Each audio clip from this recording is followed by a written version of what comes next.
Ini kan ke-15 tuh, dialog ke-15 itu ada 27 dialog. Iya. Kayak itu buat apanya? Ya buat bagian kamu, kan kamu nanya. Iya, bagaimana? Terus itu Gitu banget nadanya betul. tasawuf itu sering enggak tasawuf, bukan tasawuf.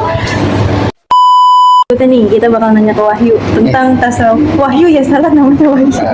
Wahyu nih. Bro, karena dunia sekarang keras. Itu kaca jangan kesini.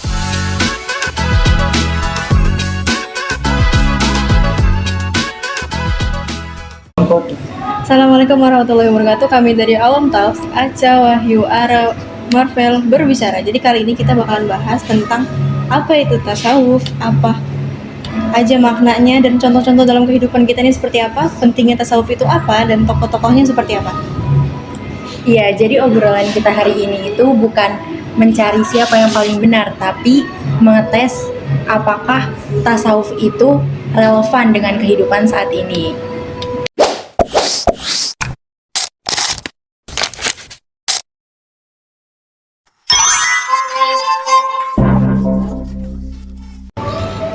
Oke, kita mulai masuk ke pembahasan tentang tasawuf nih.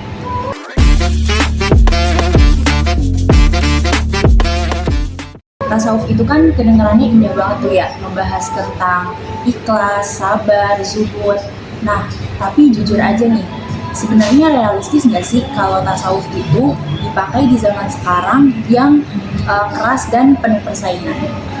Nah, justru karena dunia sekarang keras.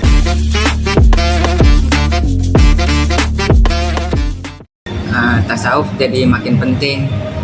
Tasawuf itu bukan ngajarin kita jadi lemah, tapi ngajarin kita bagaimana kita punya kendali atas diri sendiri.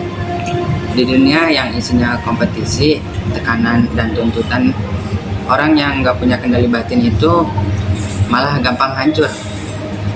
Tasawuf bikin kita tetap jalan, tetap usaha, tapi nggak kehilangan arah dan nilai hidup. Tapi kenyataannya kan sering kebalik tuh. Orang yang licik, manipulatif, dan nggak terlalu mikirin nilai, mereka tuh malah justru lebih cepat naik gitu. Sedangkan orang yang terlalu jujur, sabar, itu tuh malah mereka lebih lambat daripada yang lain. Nah, jadi di sisi itu tasawuf tuh kayak dipandang sebagai idealisme doang gitu. Naik cepat itu bukan berarti naik dengan selamat. Banyak orang kelihatannya sukses, tapi batinnya kosong, hubungannya sama orang-orang rusak, dan hidupnya penuh kecemasan. Biasanya gitu kejadiannya. Tasawuf juga ngajarin kita menang tanpa kehilangan diri sendiri. Bukan cuma soal hasil, tapi soal siapa kita setelah sampai di hasil itu. Oke, berarti tasawuf itu nggak ngomongin siapa yang paling cepat sampai kan, tapi siapa yang paling cepat sampai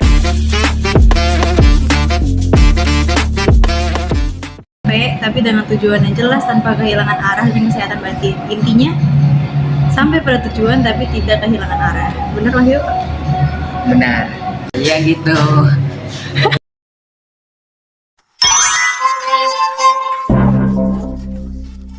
Oke, itu jawaban dari Wahyu. Nah, sekarang kita ke pertanyaan berikutnya nih, ke Marvel. Tentang tasawuf itu emang bikin kita mager ya? Kan tasawuf itu kan identik dengan kata pasrah, kata berserah diri kepada Tuhan gitu kan. Nah, itu gimana tuh untuk masa sekarang gitu kan, kayak apa-apa pasrah, nyerah, berserah diri kepada Tuhan, itu malah bikin sisi negatif kita keluar nggak sih, tentang kayak malas untuk menggapai sesuatu. Menurut Marvel gimana? Sebenarnya tuh tasawuf itu bukan ngajarin kita buat mager atau menyerah. Justru orang kebanyakan nyalahin dalam pengertian gitu. Jadi dalam tasawuf itu pasrah itu sering disalahartikan. Macam tak betul je budak ni. Jadi sebenarnya tasawuf itu bukan bikin orang-orang mager atau menyerah. Justru orang-orang tuh pada salah ngertiin gitu.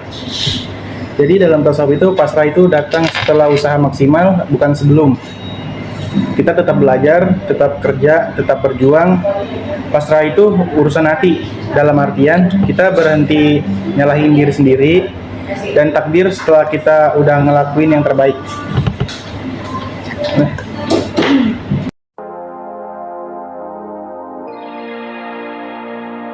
Yang terjadi kayak gitu. Banget. Dan takdir selalu ditamengin. Banget, Dan banget. gue sedih setiap gue ngeliat orang berkaca di balik takdir padahal he can do or she can do way more. Betul. Makanya kita sepakati dulu berarti itu bukan takdir kan ya.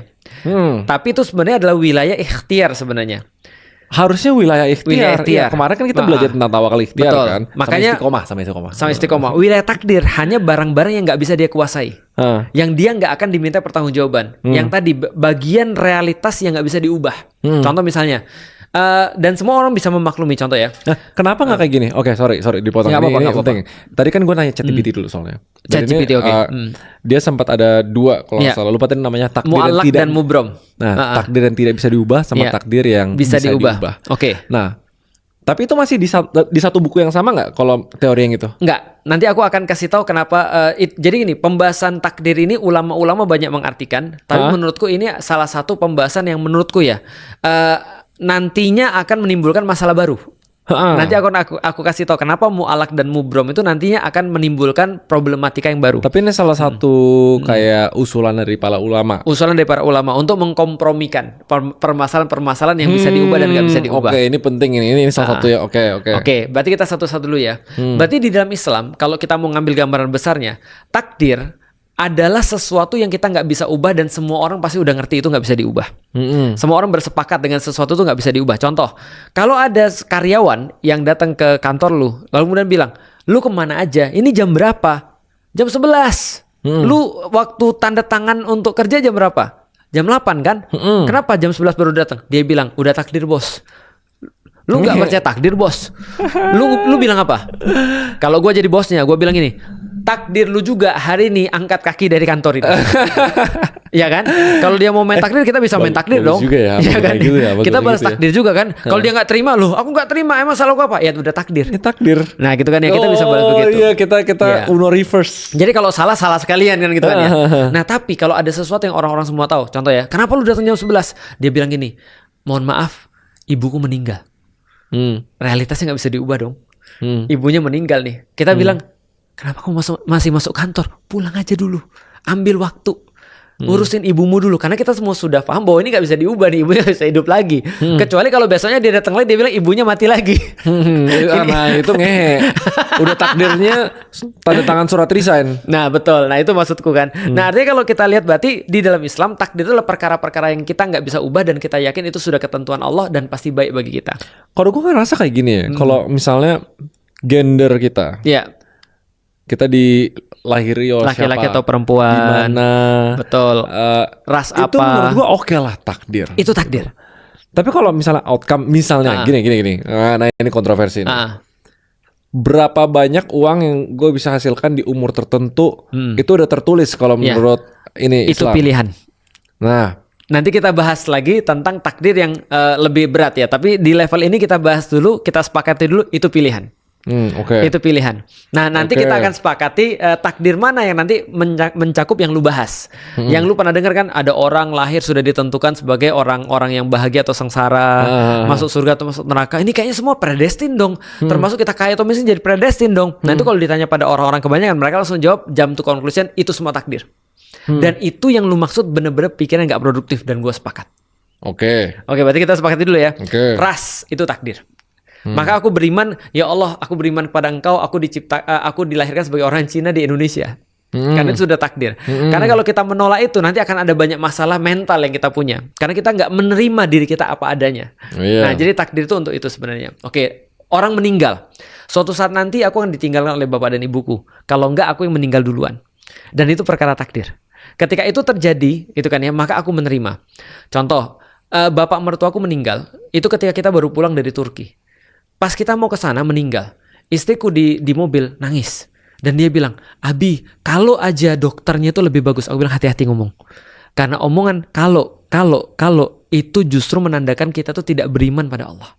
Allah sudah ambil ya udah. Kalaupun terjadi kelalaian dokter dan segala macam itu kita bisa proses nanti, tapi kita terima dulu bahwa bapak udah nggak ada. Oke, gue udah mulai nangkep. Udah mulai nangkep ya. Oke. Nah jadi istriku bilang kalau aja, "Shh, diem." Itu kan ya, kayak Rangga dan Cinta ya. "Shh." Gitu. Kayak di mana ya? Lu Gua nonton belum gak sih? Dengan gue nonton. Payah gue ngomong sama anak Gen Z nih Gue malah keingetnya memes yang polisi. Atau congornya diambil ya.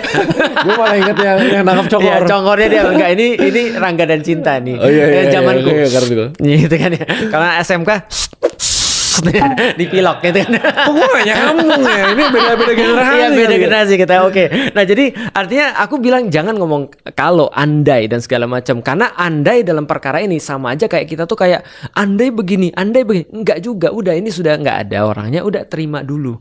Kop dengan itu dulu. Nah, itu takdir. Nah, dalam perkara-perkara yang bisa kita pilih, itu bukan takdir dalam pandangan Islam.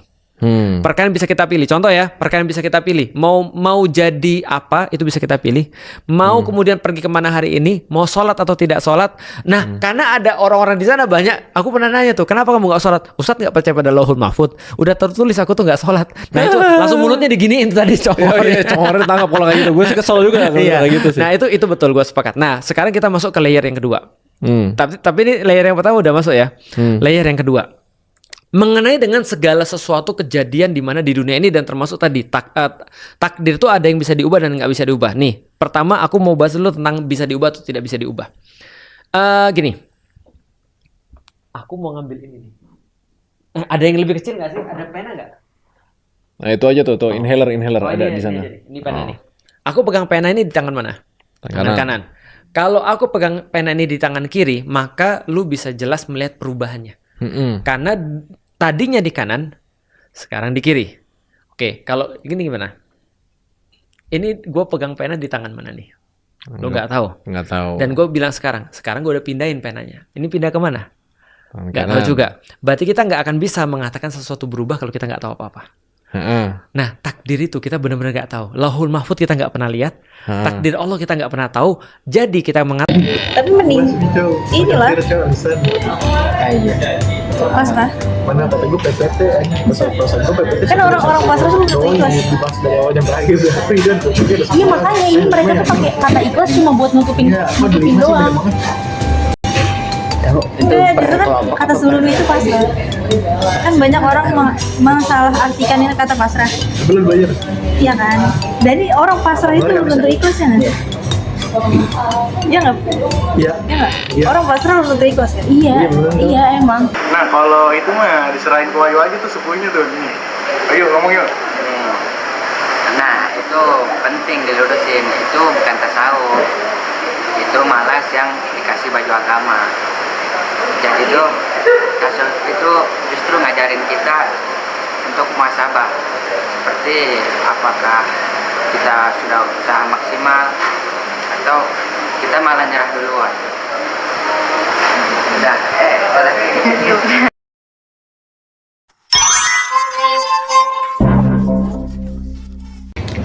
Oke Wahyu, kalau misalnya kan nih kita tarik dari tokoh-tokoh yang terkait dengan ilmu tasawuf, kira-kira tokoh siapa sih yang menurut Wahyu nih relevan banget dengan kondisi yang menurutku sekarang? sih Kira-kira Imam siapa? Al-Ghazali yang hampir-hampir mirip sama zaman sekarang. Beliau itu ulama besar, jabatannya tinggi, dihormati banyak orang. Tapi beliau berhenti karena sadar ilmunya jalan tapi hatinya kosong. Ini mirip banget sih sama zaman sekarang, karena zaman sekarang itu kelihatannya sukses tapi batin kering. Nah iya, kayak zaman sekarang tuh kan orang banyak banget yang CV-nya bagus, pencapaiannya ada, penghasilannya ada, tapi entah kenapa setiap malam atau kayak lagi waktu senggang tuh perasaan hampa itu selalu muncul tuh, kayak suntuk. Padahal tasawuf ngajarin salat teks.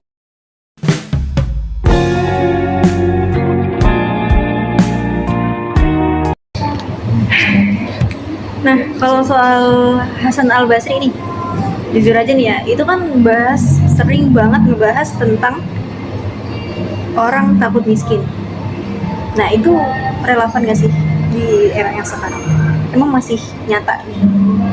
Nah, pengertian zuhud itu gini, zuhud itu bukan soal miskin atau kaya, Zuhud itu soal posisi harta di hati.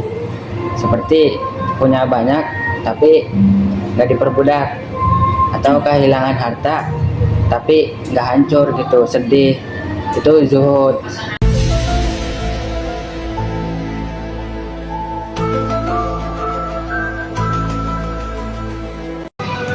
Tanpa kita sadari, obrolan hari ini itu membawa kita pada satu kesimpulan, yang mana tasawuf itu bukan tentang menjauh dari kehidupan, tapi tentang menemukan makna di dalamnya. Kita tetap bekerja, belajar, berinteraksi, tapi dengan hati yang lebih sadar. Karena seringkali bukan hidup yang melelahkan, melainkan hati yang lupa arah. Dalam tasawuf, kita belajar bahwa ego sering menyamar sebagai kebenaran. Kita ingin didengar, ingin diakui, ingin dimenangkan. Padahal ketenangan justru hadir saat kita berani mengalahkan diri sendiri.